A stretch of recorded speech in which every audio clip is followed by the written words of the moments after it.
शापित कथाएं। गर्मियां समाप्त होने वाली थी। वातावरण में ठंडी हवाएं चल रही थी। हवा कभी कभी बदन में फुरफुरी छुड़वा देती थी। वैसे भी शाम का समय था। मैं और शर्मा जी तब हरिद्वार से वापसी कर रहे थे। यहाँ एक मूर्ति की स्थापना और प्राण प्रतिष्ठा के उपलक्ष्य में हम यहाँ आए थे। 2 दिनों के बाद आज हमारी वापसी थी। हम धीमे धीमे दिल्ली की ओर चल पड़े। रास्ते में चाय पीने के लिए रुकते और फिर चल पड़ते। रात 1 बजे के आसपास हम दिल्ली आ गए। दिल्ली पहुंचे तो फिर से वही दिनचर्या आरंभ हो गई। ऐसे ही एक दिन शर्मा जी के पास एक फ़ोन आया। फ़ोन उनके किसी एक खास परिचित का था।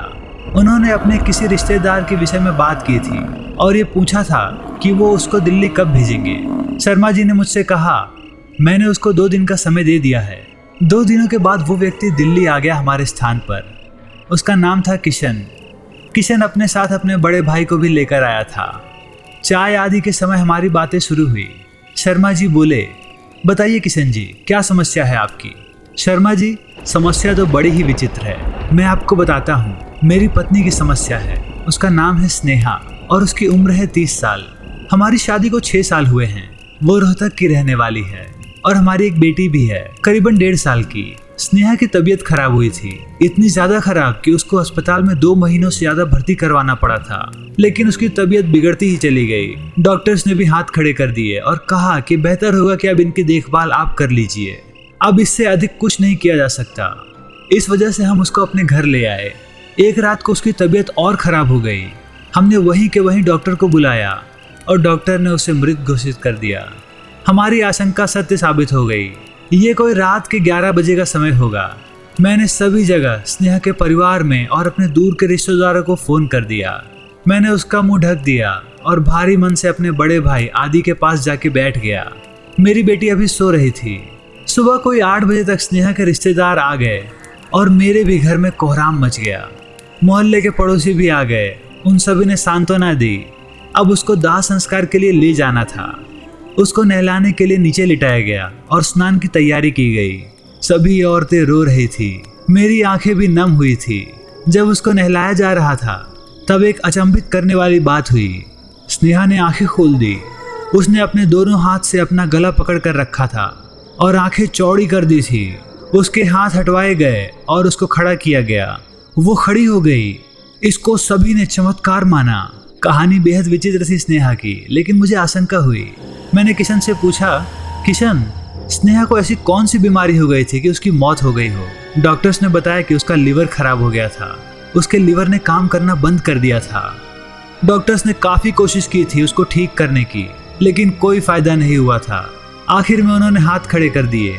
मैंने पूछा, आखिर घर में कितने दिन रही अस्पताल से आने के बाद? किशन ने कहा कि 4 दिन रही घर पर। अच्छा, तो क्या उसकी तबीयत अभी भी खराब है या दोबारा खराब हो गई है? ये सवाल शर्मा जी ने पूछा था। किशन ने कहा, नहीं शर्मा जी, ना तबीयत खराब है और ना कुछ और। फिर जब स्नेहा ठीक हो गई तो सभी रिश्तेदार इसे एक अजूबा मान के वहाँ से चले गए। फिर हम सभी ने एक जागरण करवाया, लेकिन स्नेहा जागरण में नहीं आई।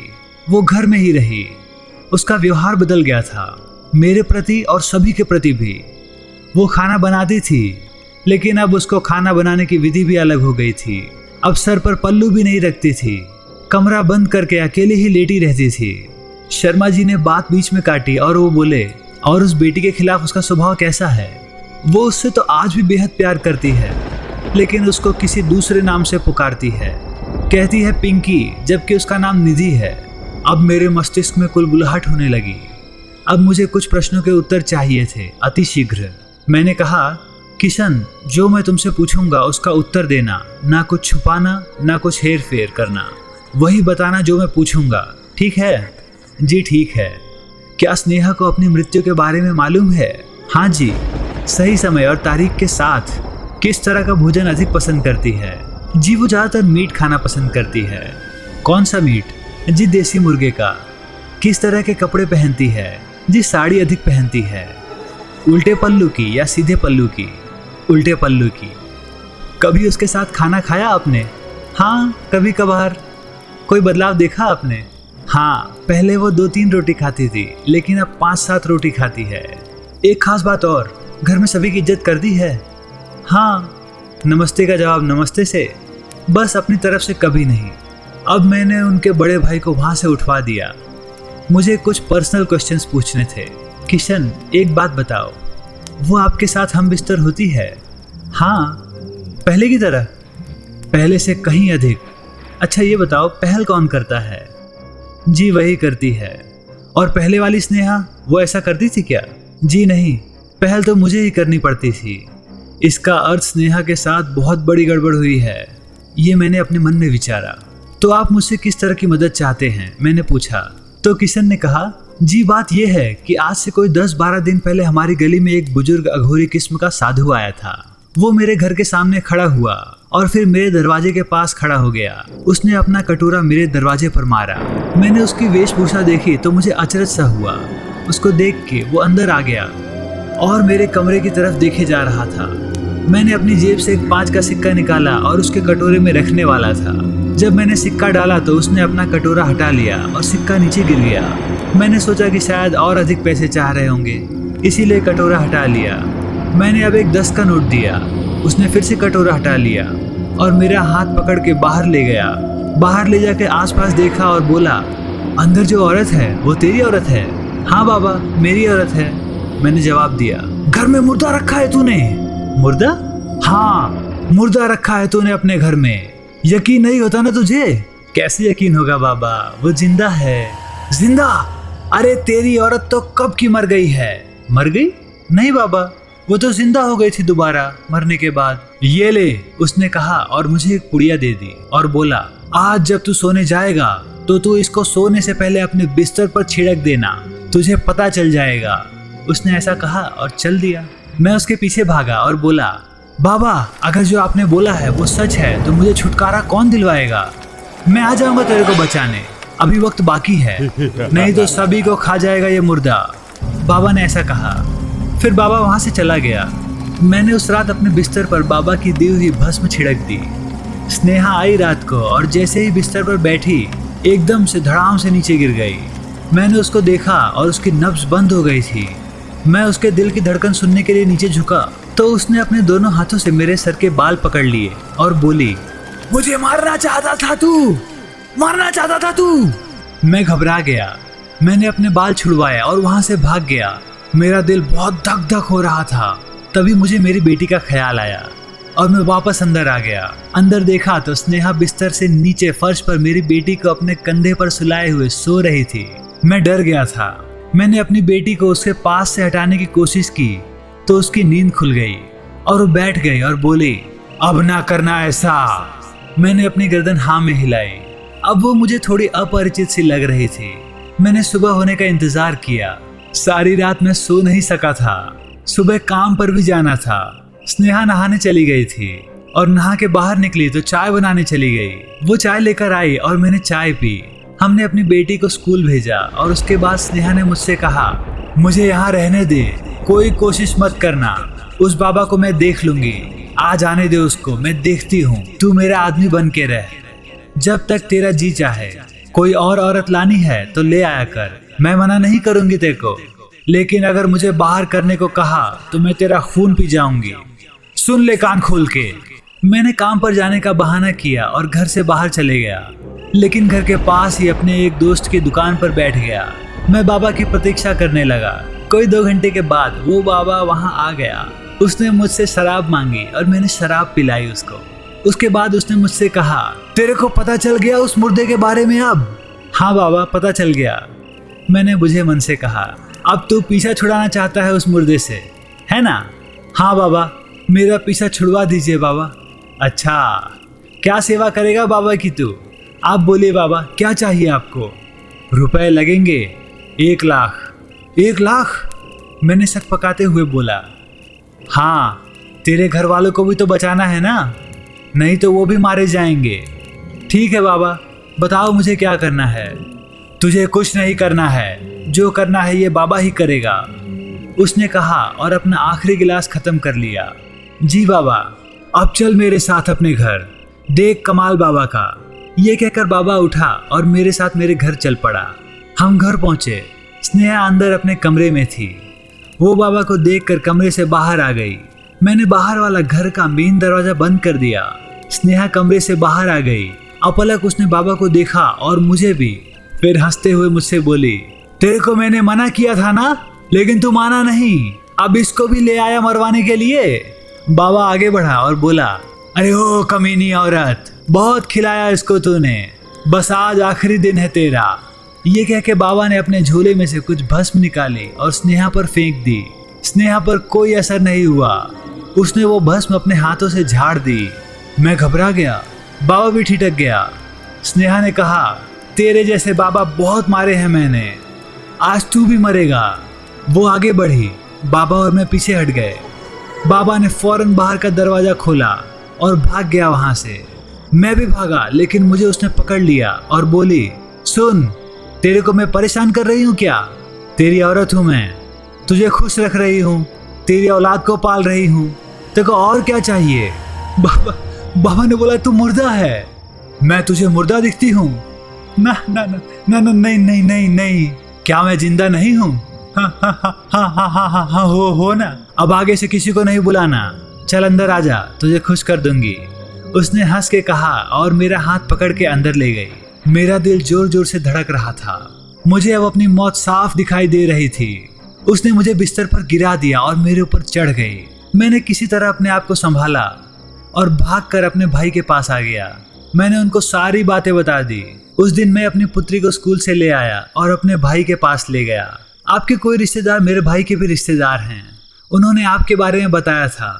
हमको बचा लीजिए गुरुजी, हमको बचा लीजिए, ऐसा किशन ने मुझे कहा। फिर मैंने पूछा, अब स्नेहा कहाँ है? किशन ने कहा कि वो मेरे घर पे है। मैं वहाँ दोबारा नहीं गया।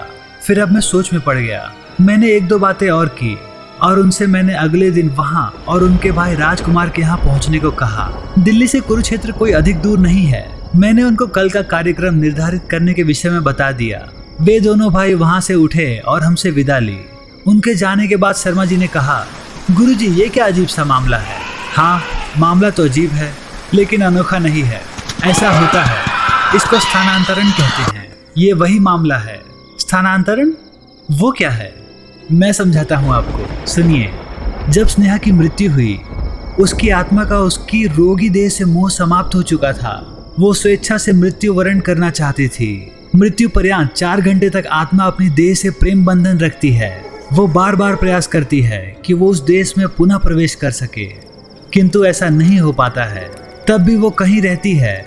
वो प्रत्येक सदस्य के आसपास मंडराती रहती है। और फिर जब दाह संस्कार होता है तो अब भी वो अपने देह को नहीं छोड़ना चाहती है और वहीं मौजूद रहती है।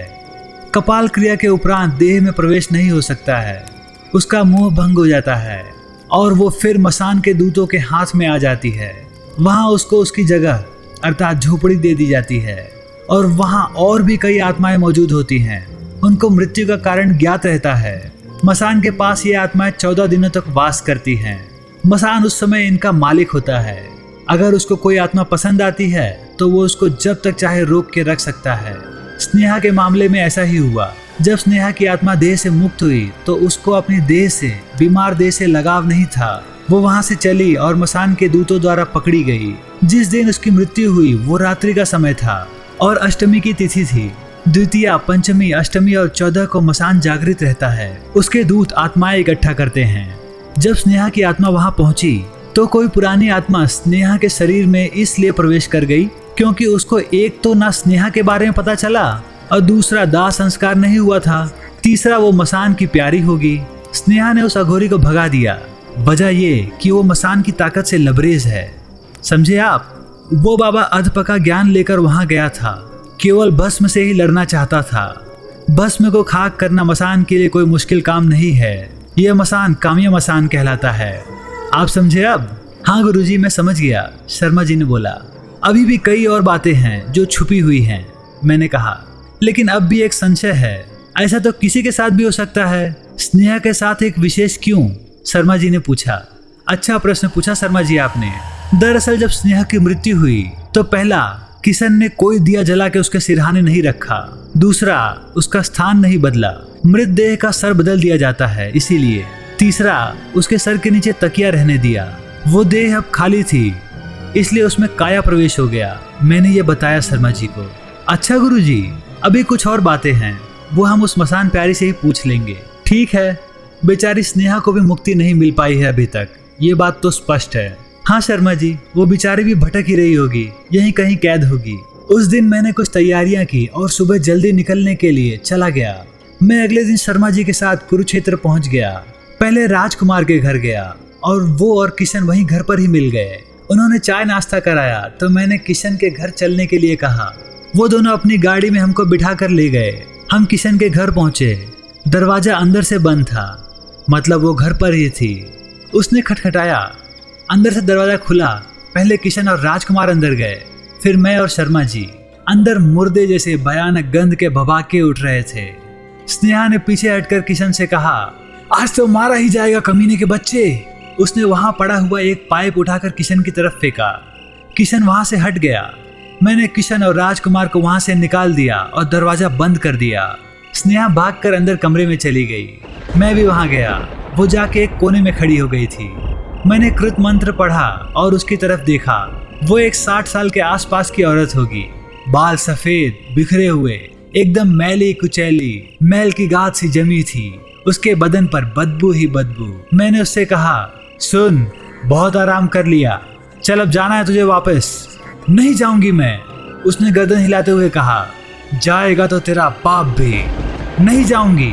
मैंने तब एक मंत्र पढ़ा, जेब से नींबू निकाला, अभिमंत्रित किया। चाकू से मैंने अपने अंगूठे पर एक हल्का सा चीरा लगाया और उस पर नींबू निचोड़ दिया। वो तड़प उठी। मत मार मुझे, वो नीचे बैठी हुई बोली। काया प्रवेश किया है तूने? हाँ, करना पड़ता है। अच्छा, कितनों के साथ किया है तूने ऐसा? ये तीसरी है। बस अब तेरा खेल खत्म, तुझे क्या फायदा होगा, ऐसा उसने कहा। तू मुझे टटोल रही है? जान रही है मैं कौन हूँ? हाँ, मैं जान गई। उसने बैठे बैठे ही मुझसे कहा, तेरा नाम क्या है? तेरा नाम क्या है? मैंने पूछा। जी प्रेमवती। कहाँ की रहने वाली है? एटा की हूँ। मसान राजा को बुलाएगी? मसान राजा क्या करेगा तेरे सामने? और ऐसा कहकर वो रोने लगी। नाटक बंद कर। सुन, अगर तुम उसे जबरदस्ती करेगा तो। वो ये कहकर चुप हो गई। तो आगे बोलना। तेरी हिम्मत की दाद देता हूं मैं। मुझे भगाएगा तो ये ले, उसने कहा और अपना हाथ चबाने लगी। काया प्रवेश में देह का रक्षण करना अत्यंत आवश्यक होता है। कभी कभार वो अपना सर फोड़ लेते हैं, हाथ या पांव का मांस खाने लगते हैं और बाद में पुलिस का भय भी बना रहता है। मैं दौड़ के गया उसके पास। मैंने उसके हाथ को खींचा। वो हाथ मुंह से निकाल नहीं रही थी। शर्मा जी ने वो चाकू लेकर उसके दांतों के बीच में लगा के उसका हाथ निकाल दिया। हाथ पर अधिक निशान नहीं पड़े थे। मैंने उसका एक हाथ पकड़ा और दूसरा हाथ शर्मा जी ने पकड़ा। शर्मा जी ने किशन को आवाज लगाई। किशन अंदर आ गया। शर्मा जी ने उनको स्नेहा को बांधने के लिए कहा। किशन ने फौरन एक चुन्नी से उसके हाथ और मुंह को कपड़ों से बांध दिया। अब उसके पांव राजकुमार ने बांधे। मैंने किशन और राजकुमार से कहकर उसको बिस्तर पर लिटवा दिया। वो मुंह से गुर्रा रही थी। मैंने शर्मा जी से कहा, शर्मा जी, इसके मुंह का बंधन खोल दो, लेकिन ध्यान से, कहीं ये काट ना ले। काटेगी कैसे? ये कहते हुए उठे और चाकू से उसके मुंह का बंधन को आजाद कर दिया। अब मैंने किशन से कहा, किशन, अब देखो अपनी पत्नी को। किशन घबरा गया और वो मेरे पास आकर खड़ा हो गया। अब स्नेहा ने कहा, सुन, अब अपने बारे में जो पूछूंगा वो बता देना। नहीं बोलेगी तो समझ ले भस्म कर दूंगा तुझे और तेरे उस खसम कामिया मसान को। वो कुत्ते की तरह गुराई और मुझे काटने के लिए भागी। मैंने एक लात उसकी छाती पर मारा और उसको पीछे कर दिया। नाम बता इस बेचारे किशन को अपना। स्नेहा। मैं तो जी आपकी स्नेहा हूँ, उसने स्नेहा की आवाज में कहा। किशन के होश उड़ गए और मेरे भी। जानते हो क्यों? क्योंकि स्नेहा की रूह को भी इस प्रेमवती ने कैद कर लिया था, लेकिन केवल मैं और शर्मा जी ही ये बात समझ पाए। तू ऐसे बाज नहीं आएगी ना। मैं खड़ा हुआ और एक झन्नाटेदार झापड़ लगा दिया उसके गाल पे। हाँ, बताती हूँ, मारो मत मुझे। बता फिर अपनी असलियत। जी, मेरा नाम प्रेमवती है। मैं एटा की रहने वाली हूँ। 6 सालों से बाहर हूँ। मैंने ही इसकी बीवी के शरीर में प्रवेश किया था। ना ये मेरा पति है और ना मैं कोई उसकी बीवी। एक काम और कर, ज्यादा चालाक ना बन। स्नेहा को हाजिर कर अभी। कौन स्नेहा? उसने मासूमियत सा मुंह बनाया और बोला, अभी बताता हूँ कौन स्नेहा। मैंने चाकू उठाया और अभिमंत्रण किया। शर्मा जी, जरा इसकी जुबान बाहर खींचो। ये साली की आंख फोड़ दूंगा, फिर तो ये किसी काम की नहीं रह जाएगी। मैंने डराने के लिए कहा। ना ना ना ना, रुक तो सही भाई, बहुत जिद्दी है तू, ऐसा उसने कहा। फिर थोड़ी देर में स्नेहा आमद हो गई उस पर। उसने अपने जेठ को नमस्ते कहा। किशन कैसे हो तुम, हमारी बेटी कहाँ है, ऐसा स्नेहा ने पूछा। मैं ठीक हूँ, वो ये कहते कहते रो पड़ा। मैंने उसको हिम्मत बंधवाई और मैंने कहा, किशन सारे नाते बंधन टूट गए हैं। वो बेचारा चुप हो गया और बोला, बेटी ठीक है स्नेहा, मुझे चिंता लगी रहती है इसकी, उसने कहा और एक झटका खाया। अब दोबारा से प्रेमवती की आमद हो गई। अब भी सोच ले, मैं भी रहूंगी और ये भी, उसने किशन को डांटते हुए कहा।